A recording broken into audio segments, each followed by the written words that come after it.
এক টুকরো জমি আর বড় স্বপ্নকে পুঁজি করে সাফল্যের অনন্য দৃষ্টান্ত স্থাপন করেছেন দিনাজপুরের বিরল উপজেলার রাজারামপুর ইউনিয়নের কৃষক আনসার আলী। আধুনিক প্রযুক্তি, পরিকল্পিত চাষাবাদ এবং কৃষি বিভাগের সার্বিক সহযোগিতায় গড়ে তুলেছেন উন্নত জাতের একটি মডেল আম বাগান। 2020 সালে আনসার আলী ব্যানানা ম্যাঙ্গো আম কিনতে গিয়ে প্রতি কেজি 750 টাকা দাম শুনে নিজেই এই জাতের আম চাষের সিদ্ধান্ত নেন। প্রথমে পরীক্ষামূলকভাবে 2টি গাছ রোপণ করেন তিনি। ফলন ও স্বাদে সন্তুষ্ট হয়ে 2022 সালে 650টি গাছের একটি বাণিজ্যিক বাগান গড়ে তোলেন। 2023 সালে প্রথমবারের মতো বাণিজ্যিকভাবে আম উৎপাদন শুরু হয় এবং 2024 সালে তার উৎপাদিত আম বিদেশে রপ্তানি হয়। এই রপ্তানি আম দেখে আমরা এত খুশি যে আমাদের 12 নম্বর রাজারামপুর থেকে বাইরের দেশে আম রপ্তানি হচ্ছে। আমাদের পরিকল্পনা যে আনসার ভাইয়ের এই কার্যক্রম দেখে আমরা সামনের বছরে আম বাগান চাষ করার জন্য আমরা খুব আগ্রহী। বর্তমানে তার বাগানে banana mango, Katimon, Chiang Mai, king of Chakapat, R2E2 সহ বিভিন্ন দেশি বিদেশি উন্নত জাতের আমের চাষ হচ্ছে।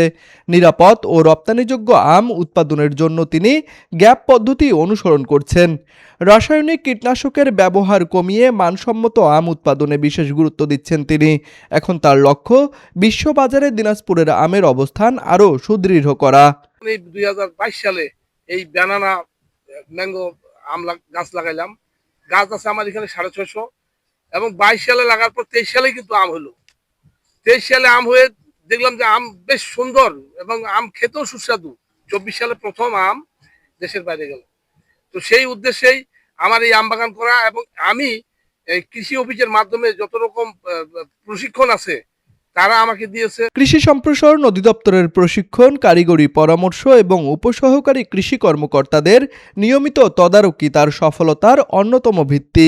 আম বাগান থেকে প্রতি বছরেই বিদেশে আম রপ্তানি করা হয়। সেই লক্ষ্য নিয়েই আমরা প্রথম থেকেই এই বাগানের মাটি পরীক্ষা করে সার ব্যবহার, পানি পরীক্ষা করে নিয়মিত সেচ প্রদান এবং IPM পদ্ধতিতে মাত্রা অতিরিক্ত যেন বানানোর সব ব্যবহার করা না হয় সেই দিকটাও আমরা লক্ষ্য রেখেছি। কৃষি বিভাগের সহযোগিতা অব্যাহত থাকলে ভবিষ্যতে আরও বড় পরিসরে বিদেশে আম রপ্তানির আশা করছেন উদ্যোক্তা আনসার আলী।